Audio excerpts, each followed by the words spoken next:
Araceli, welcome to the podcast. Thank you so much for being here. Thank you. Thank you for having me. I'm excited. God knew that we were going to have a dope ass conversation. Yeah. And we're here today to have it. So, for the people who are meeting you for the first time, introduce yourself to my audience. Who is Araceli? I'm a mom. I'm a wife. I'm a therapist. I'm imperfect.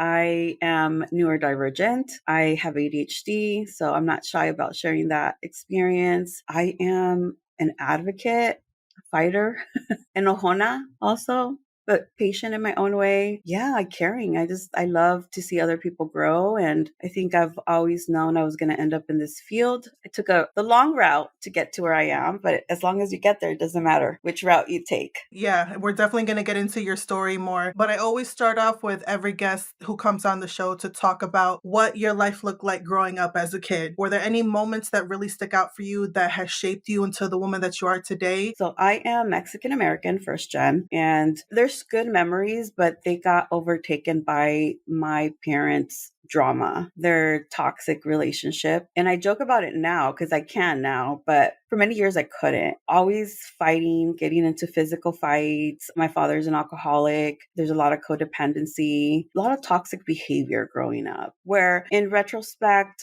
at the time, I didn't know that. Growing up, I didn't know that. It's your normal. Like, I think my story is very typical of a lot of Hispanos, especially first gens, you being the oldest, being the firstborn, and being a mujer. Oh my God.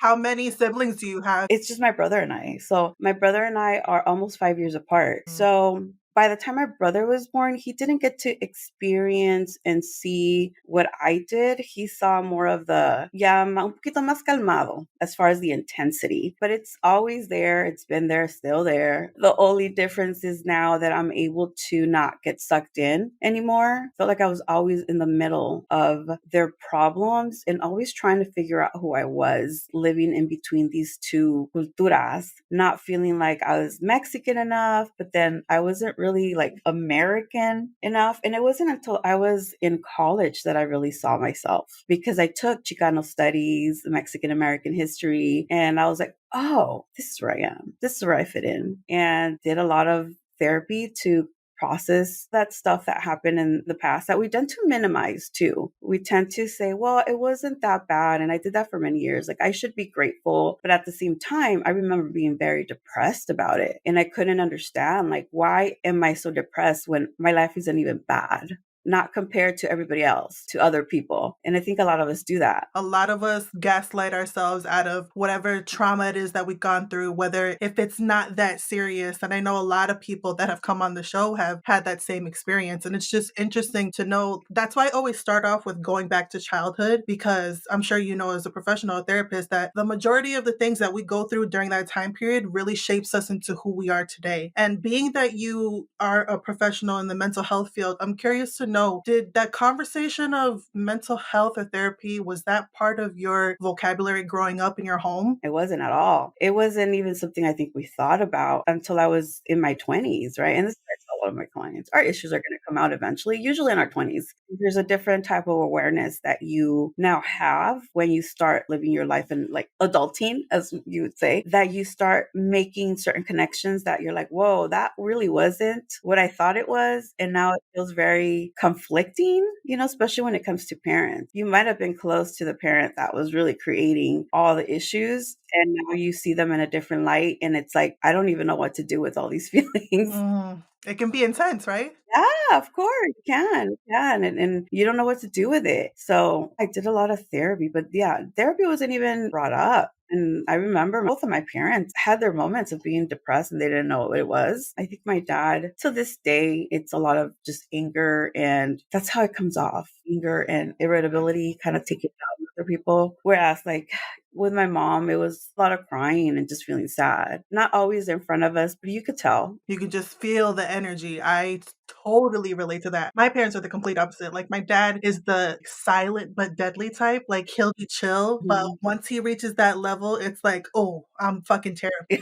And my mom is like 0 to 60, like in 0.5 seconds. So I think I have a little bit of both, but definitely working with a therapist to work through those issues has definitely helped my own journey. I want to know, was there like a particular light bulb moment when you were like, I need to go to therapy? Like, what did that journey look like for you in the beginning of going to therapy? I believe I was living at home, but I just got really depressed, really depressed. I didn't want to talk to people all the time. I didn't want to be around people. I just felt very sad. And I go back to like, I don't know why I'm sad. I was working multiple jobs and even going to school. And I was just had so much anxiety too. Did you know it was that before you got like an actual diagnosis? No, I didn't. I thought it was just feeling overwhelmed and stressed out. So the way my anxiety presents is I feel like I'm in the sand. When you go to the beach and they bury you, but you start feeling the pressure of the sand, that's how I feel in this area when my Mm-hmm. anxiety. So it just started getting really bad to the point where it's just, I knew I was okay, but my body was just acting up. So I went to the doctor, got medication, and then at that point I decided to maybe look into therapy, which I did. I didn't have the best experience. And I think this is typical of a lot of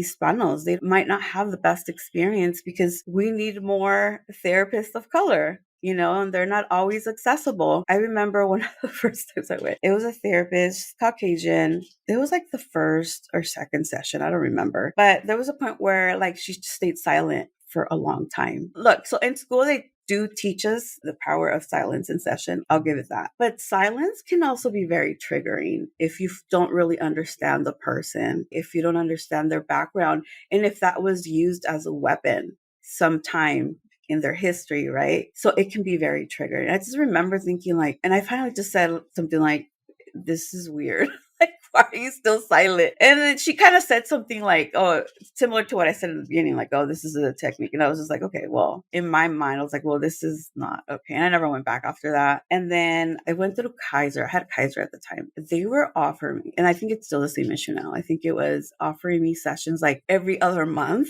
You're not going to do a whole lot. No. But I went with it because that's what I had. I did meet it with a therapist, I think twice. The second session, she said she was retiring. And I was just like, what? That should have been stated in the beginning. And why are you allowing a therapist to like start session with a client? But I did get something out of it. And this is where the light bulb went off in sense of like my healing journey. Basically said, what you experienced is not normal. And it shouldn't be normal. I'll never forget that because that kind of validated like how I was feeling. And rather than questioning, like, why am I feeling this way? I don't have that bad. It's like, oh, so there is a reason why I feel this way. It's not just because I'm ungrateful or a bad daughter or all these things that we say to ourselves. Even though it's just 2 sessions, those words were very healing in that moment. Thank you for sharing that.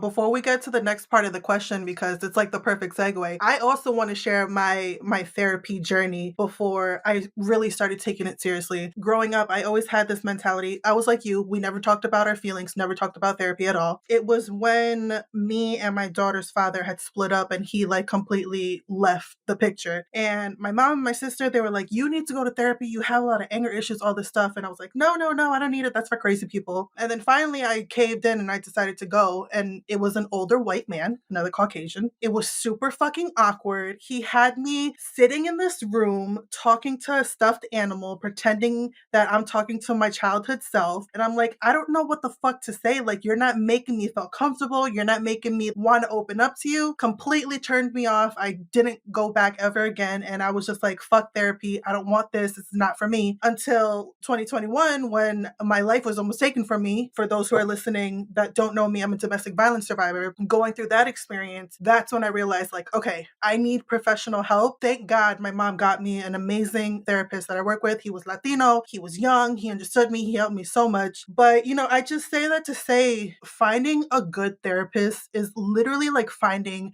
the right partner. Like, you have to test it out. Sometimes it doesn't work out. Sometimes you guys just don't mesh, but you shouldn't give up the first time. Hopefully you can learn from my mistakes and your mistakes. We were able to come out on the other side of that, but you got to be patient and you got to be willing to be open and honest, which is fucking hard.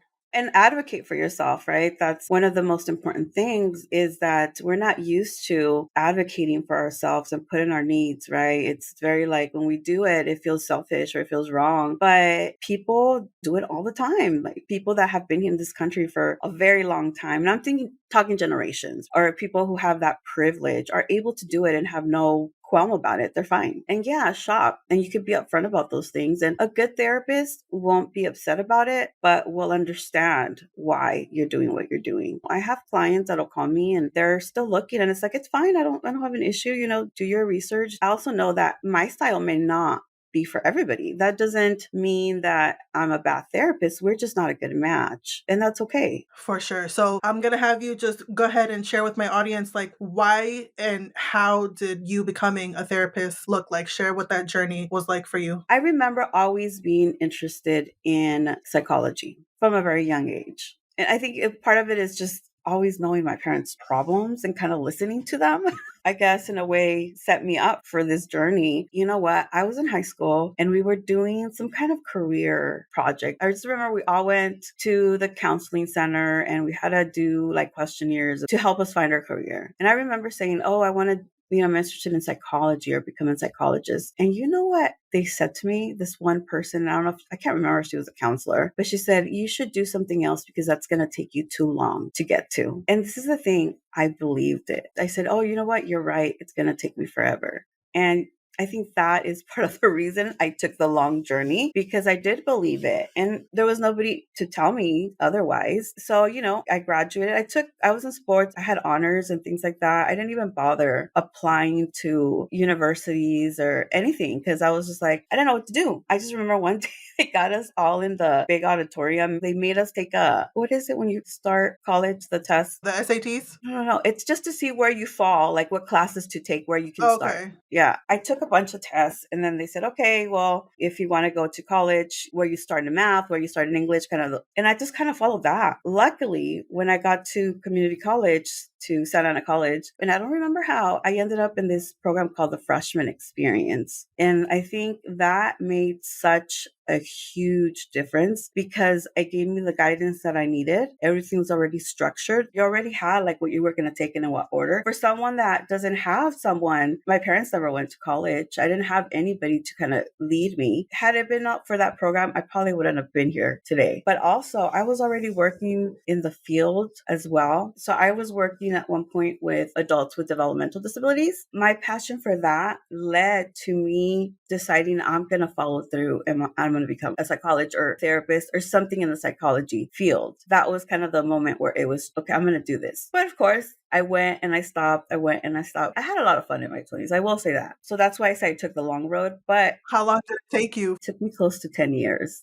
Can we normalize doing it longer than 4 years? I think that's such a narrative that we need to change when it comes to like university. I'm not putting this pressure on myself. I'm currently enrolled in school and my supposed graduation year is 2025, but I'm so far behind, but I'm not even stressing over it. I'm like, you know what? When it's meant to happen, it's going to happen. So shout out to you. You did it no matter how long it took. I remember another key message was in this program, and I think it was a counselor that told me, and it was a Chicano counselor, and said, you're going to turn 30, 40, 50, 60, no matter what. El tiempo va a pasar. There's nothing you can do about that. But you can be a 30, 40, 50-year-old with an education, or you can be a 30, 40, 50, 60-year-old without one. Because regardless, you're going to age. And I think it was hearing those words that I was like, yeah, I'm just going to do it on my own time. Whatever that looks like. You keep people along the way that you just never know the difference that even just a simple statement like that's going to make. And I always knew that I wanted to get at least my BA. You know how little girls dream about weddings? That was never my thing. I always visualized myself just walking that stage with my cap and gown, getting my diploma. Like that was my dream since I was small because I understood the sacrifice that my parents made to be in this country. And it was my way of showing them and being grateful for their sacrifice of coming to this country, facing all the discriminations that they faced and still face to this day, was to show them, look, it was not in vain. That's what also pushed me through, kind of like I always knew this is what I wanted to do. Eventually, I transferred to Cal State Fullerton, continue my BA there. But you know what held me back a lot is math. Same. I fucking hate math.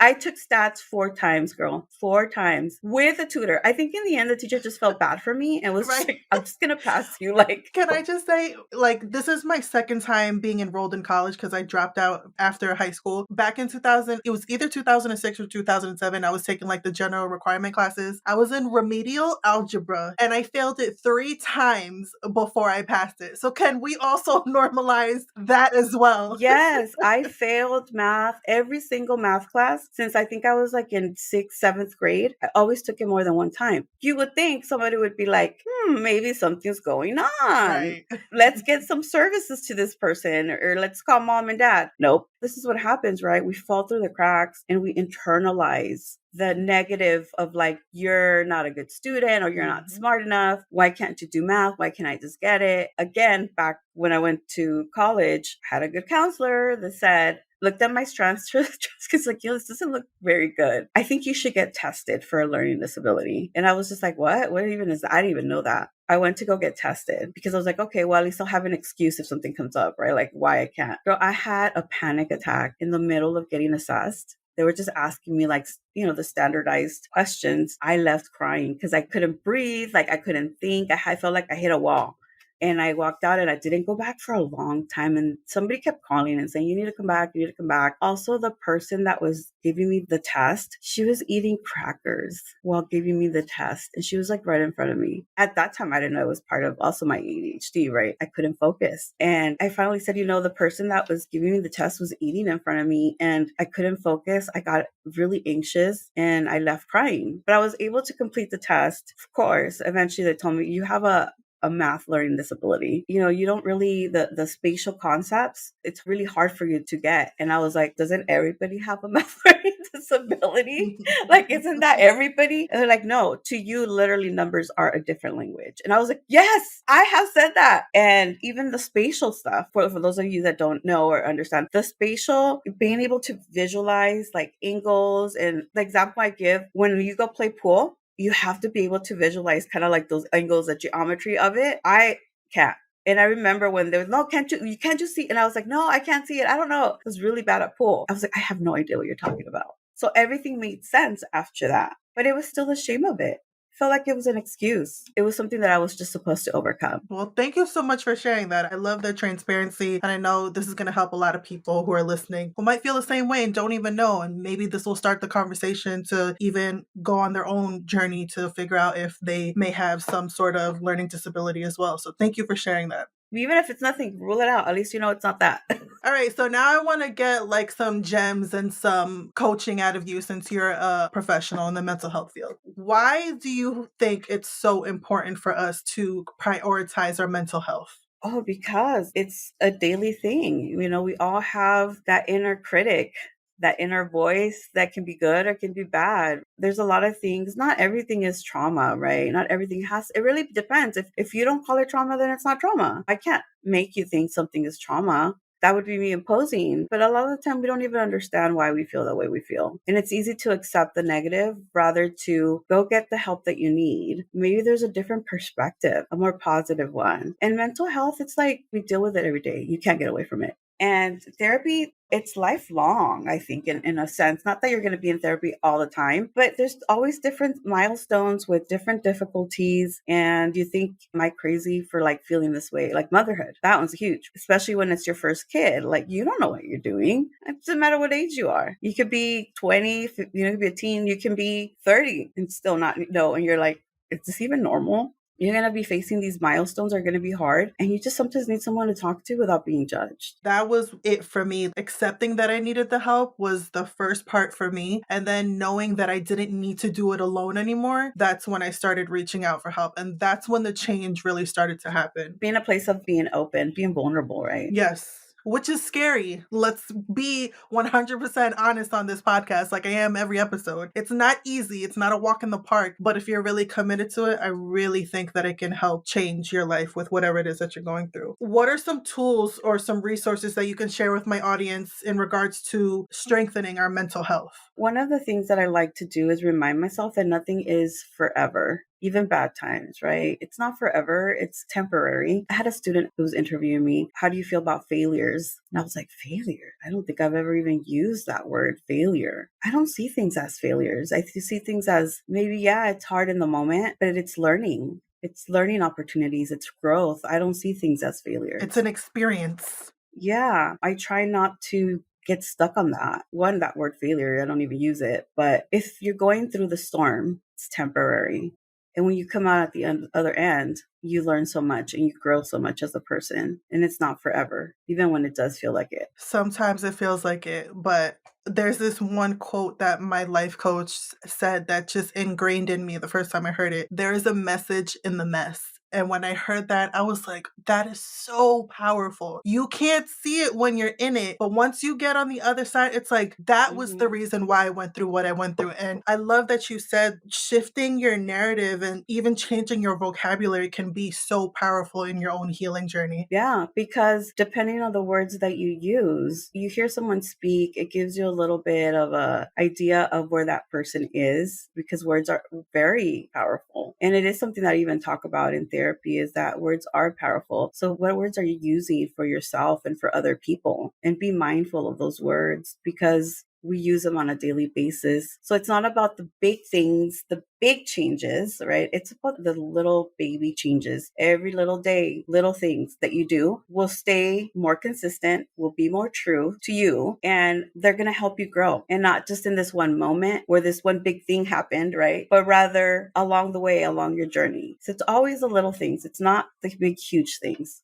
I'm so glad you said that. Like small, actionable steps every single day will lead you to the end goal instead of trying to do everything at once. That's where the overwhelm and the burnout and the anxiety and all those feelings can come up. So, whoever's listening, just cógelo con calma, okay? Take it Yeah. easy. One day at a time. And everybody's timing is different. My timing is not going to be the same as your timing. Don't compare yourself to other people's journey because their journey is very different. We don't know the details of their journey when we compare ourselves to them. They could be going through a bunch of other things and they're not saying it. So don't compare your journey and your timing. There's even people that they might feel stuck in a relationship, right? And they're like, why can't I leave? Or I know it's not good for me. Your timing's going to come. Whenever that is, there's going to be the time where you're going to say, that's it, and I can walk away. If it's not your time, it's not your time. You will reach that breaking point, and some people take longer than others, but eventually you're going to get there. Yeah, and not judge other people if their timing is different because it's easy to criticize. It's easy to say, well, I would do this or I would do that. Yeah, but you're not on that journey. Exactly. You never know until you're in it. So we talked about it earlier that,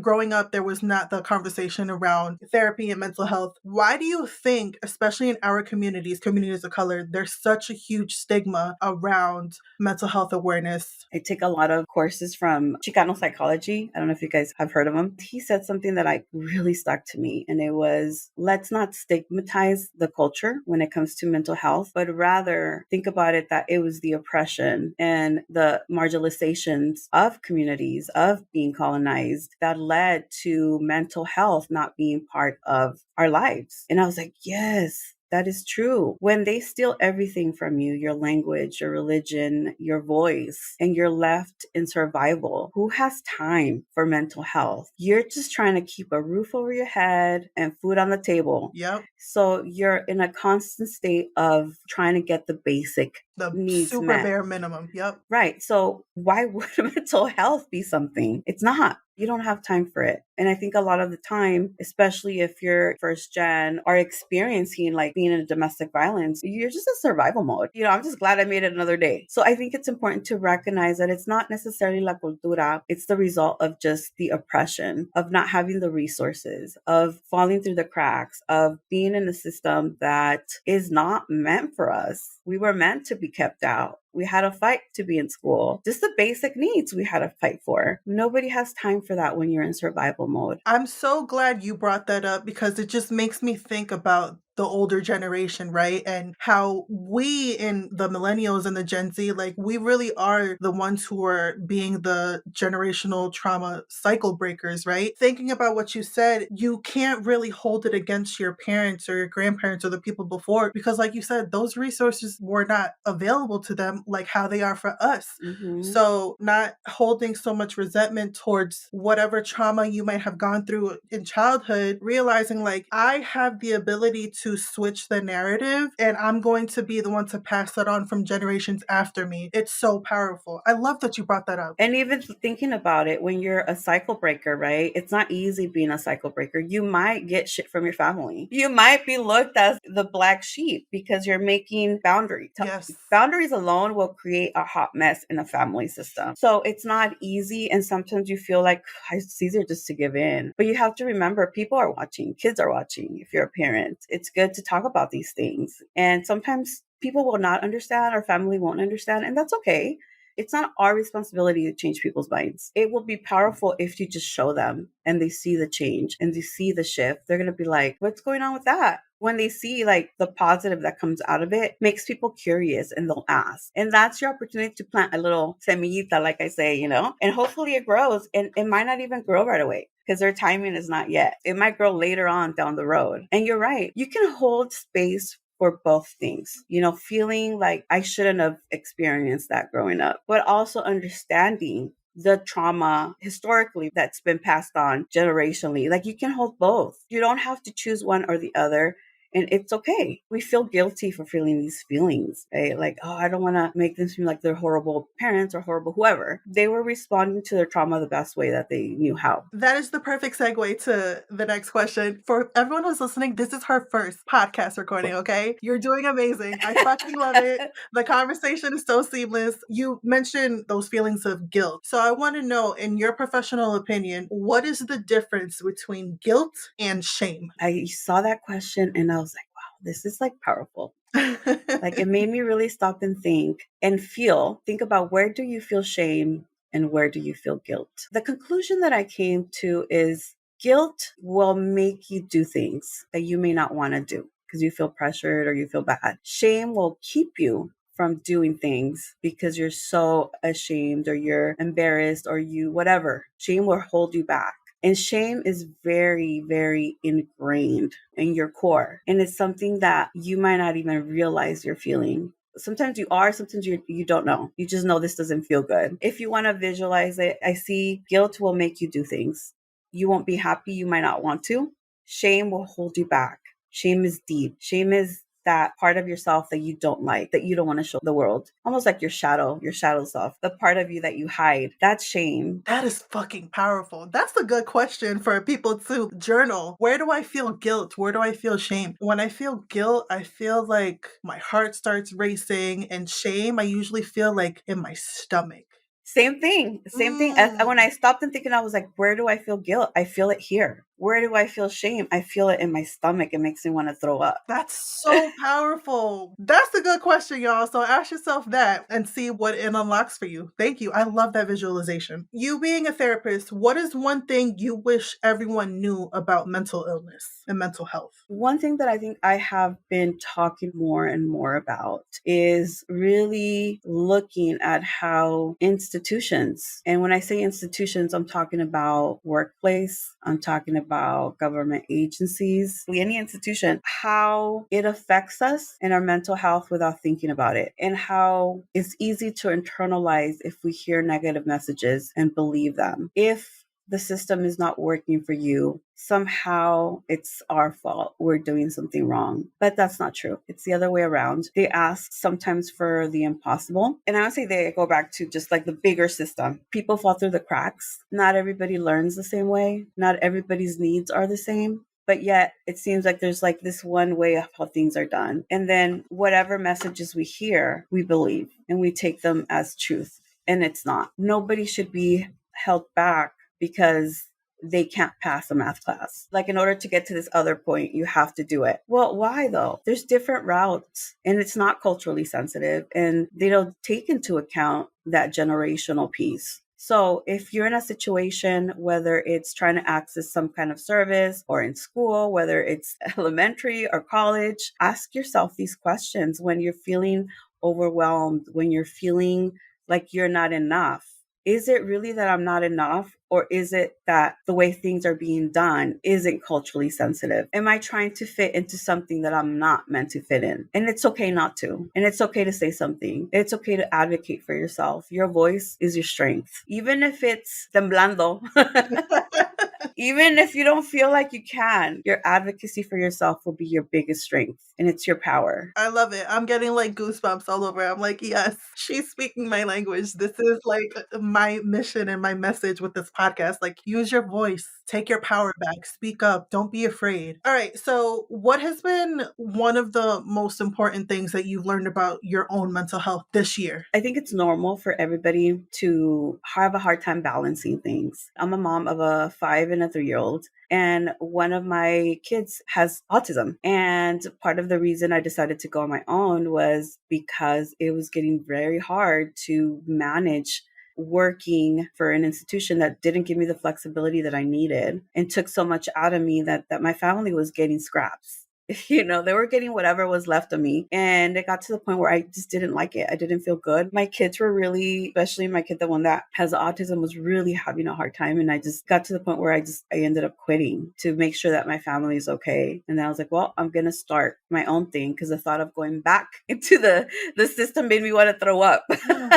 I felt that same way too when I left the medical field. I was like, I cannot do it. Yeah. So now the struggle is finding that balance. It's always been a struggle. But I have to stop. I'm doing this more frequently now, and I'm always adjusting my schedule and not letting the guilt of like, oh, I should be working or I should be XYZ, all the shoulds take over, and grounding myself a lot more, taking time to ground myself when I'm feeling overwhelmed and scattered. It's because I haven't taken time to ground. You know how I ground? I will sit in my office, turn down all the lights, I love the smell of copal. So I burn some copal and my candles, and I just sit there and just breathe. Sometimes I'll listen to a short meditation and do nothing. And stop. Yeah. That's Yeah. hard for us to do, right? It's very hard. It's very hard to remember to do that, because you're like, go, go, go, go, go. My clients need this, my husband, my kids, my mom. So it is very hard. Constantly working on it. Remember, you're constantly working on something. Never just like, oh, I did it. No.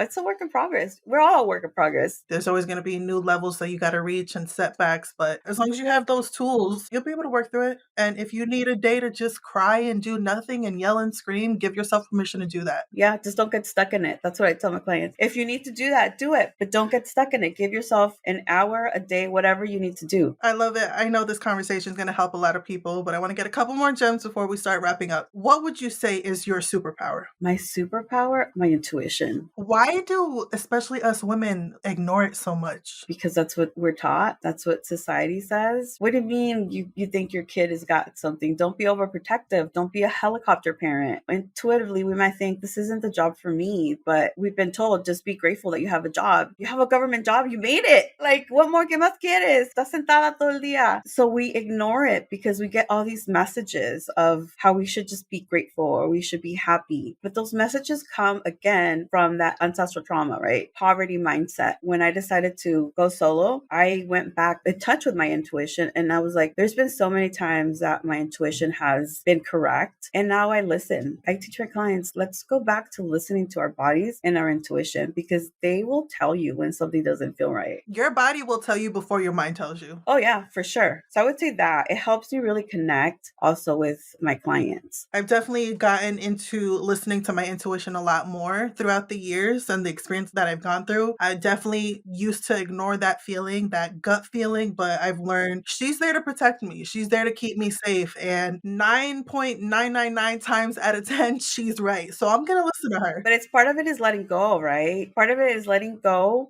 to our thinking, right? Or this part of the brain, and letting go is very hard. Letting go of that need of control, because I am a fucking control freak and I will admit it. Yeah, it's hard to let go, but letting go and just sitting with your intuition. I'll just do this. Take a deep breath, close your eyes. If there's something like a issue going on, I'll say, okay, take a deep breath, get comfortable, close your eyes, just listen. What does it feel like? Where is your intuition? What is that voice telling you? And oftentimes I'm like, well, there you go.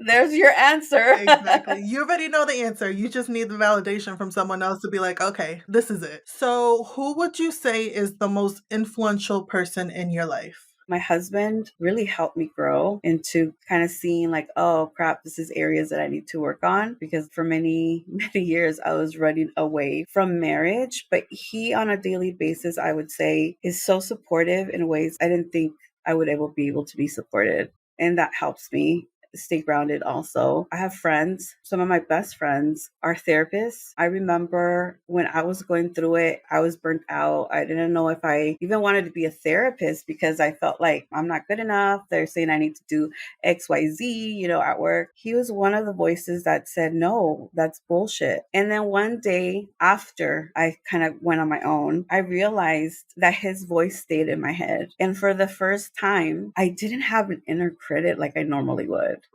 I had a positive voice inside me because he would remind me when I would call and be like, oh my God, I feel like I'm not enough, or when I was going through it. And I think many of us don't have that positive voice in our head. It's always a negative voice of how you're not enough.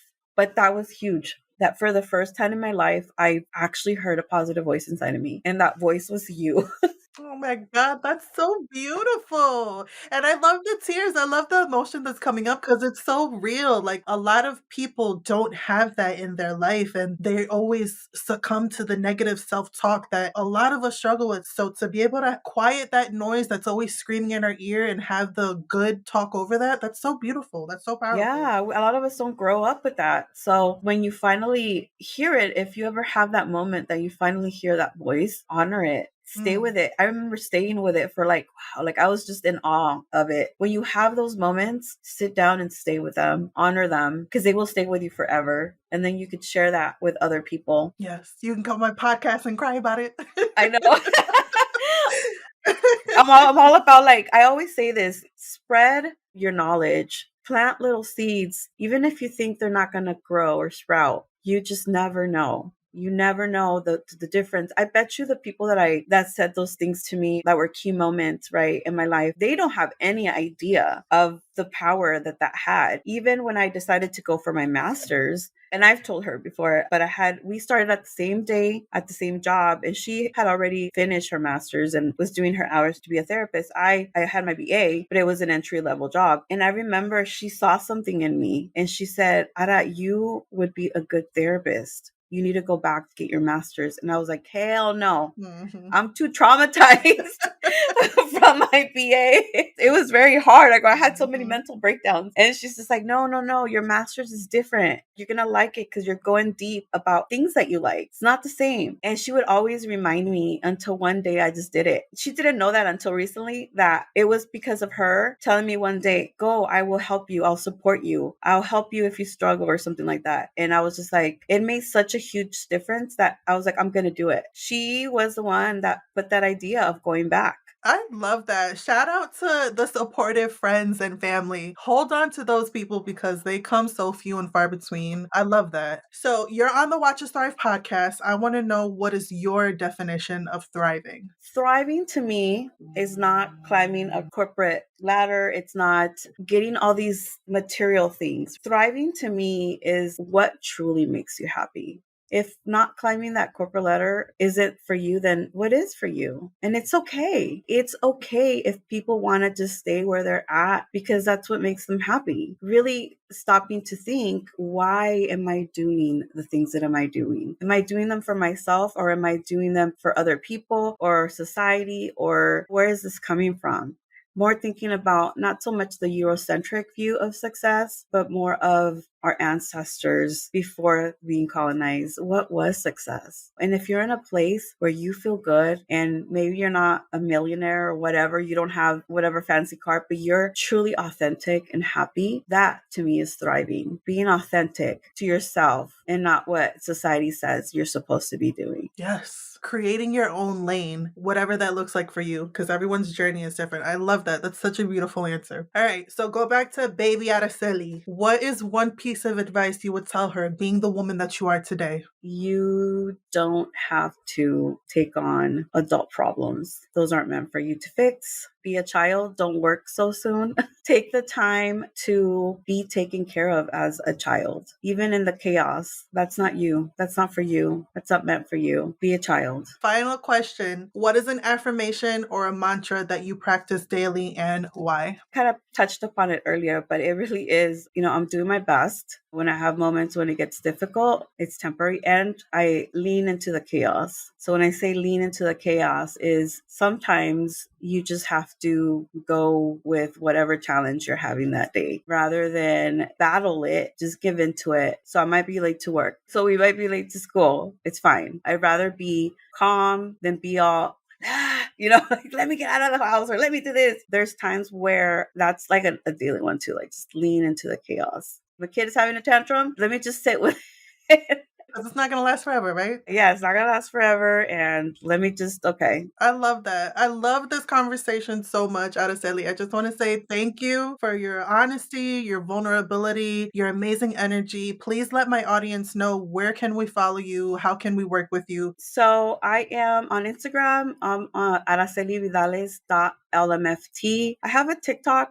Same, but I'm more on Instagram than any other social media. And then I have my website, which is culturawellnesstherapy.com. My information's on there. You can hit me up. If you want to work with me, I'm licensed in California, Nevada, New Hampshire at the moment, because I can't work with someone that if they're not in the state where I'm licensed. I am thinking about also starting like a mentor or a coaching program so that I can work beyond the states where I'm Guidelines, kind of tied to. Absolutely. I say go for it. We need more Latinas taking up this space and helping so many people that are looking for your services. So once again, thank you so much for coming on. And I'm just so excited to continue watching your journey. Thank you. And thank you for having me. I have been following for a while. I love your realness. I love is it TikToks? They crack me my up. reels? Yeah. Yeah, your reels. They crack me up. Your facial expressions. I suffer from resting bitch face. How do you get in like the zone when you make those reels? I mean, they're really good. They crack me up. Let me tell you something. Don't believe what you see on social media, because you don't know how many times I record and re-record and re-record, and then I got to edit it, and then it takes forever. It's another full-time job. It is. I know it is. That's why I'm not going as hard on social media as I used to, because it does take a lot of time, a lot of energy. Social media is not fun when you're doing it for a living. Exactly. You have to love it in order to be consistent at it. And if you need to take breaks, like we said, take a fucking break, okay? Yeah, take a break. Yeah. There's no pasa nada. Exactly. No pasa nada. We'll still be here tomorrow. Yeah. Thank you so much, Araceli. Thank you. And if you ever need anything, feel free to reach out. Thank you. All right.